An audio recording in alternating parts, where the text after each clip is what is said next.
ஆபியந்திர குற்றவாளி மலையாள திரைப்படத்தோட திரை விமர்சனத்தை தான் நம்ம இப்போ பார்க்க போகிறோம். சமூகம் உணர வேண்டிய ஆண் பாவம்.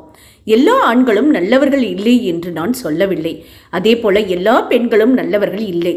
சீதை இருக்கும் ராமாயணத்தில்தான் சூர்பனகையும் இருக்கிறாள் என்று சகாதேவனான ஆசிப் அலி நீதிமன்றத்தில் சொல்லுவது கட்டுப்பிரிக்கும் போது வரும் சந்தோஷத்தை காயப்பட்டவர்களுக்கு நிச்சயம் தரும். என்ன ஒன்று, இந்த ரசனைக்குரிய காட்சிக்காக கிளைமேக்ஸ் வரை பொறுமையாக காத்திருக்க வேண்டும்.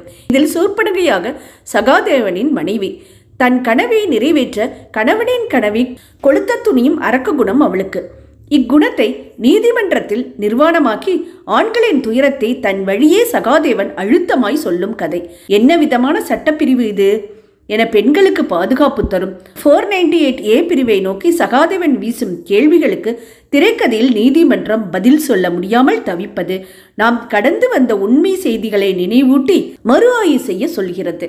ஒரு ஆணிடம் இல்லாத ஒரு குணத்தை அவனிடம் இருப்பதாக திரும்ப திரும்ப சொல்வதன் மூலம் அவன் மகளையே அவனை வெறுக்கச் செய்ய முடியும் என்பதை நிறுவ கணவன், மனைவி, குழந்தை, பயம், பாசம், கண்ணீர் வைத்து காட்சி பின்னி மனம் நெகிழ வைத்திருக்கிறது ஒளிப்பதிவு. குடும்பத்தில் ஒரு ஆண்மகனால் நிகழும் பெண் மரணத்தை கொடும் குற்றமாக பார்க்கும் இச்சமூகம் ஒரு பெண்ணால் நிகழும் ஆண் மரணத்தை அதே வீரியத்துடன் பார்க்கிறதா? வரதட்சணை குற்றம் என்று சொல்லும் சட்டம் மணமேடையில் நகை போர்த்திய நெஞ்சங்களோடு நிற்கும் பெண்ணிடம் ஏன் கேள்வி எழுப்புவதில்லை? இந்த இரு கேள்விக்கும் பதில் இல்லை என்பவர்களுக்கு இந்த படம் பிரசாதம்.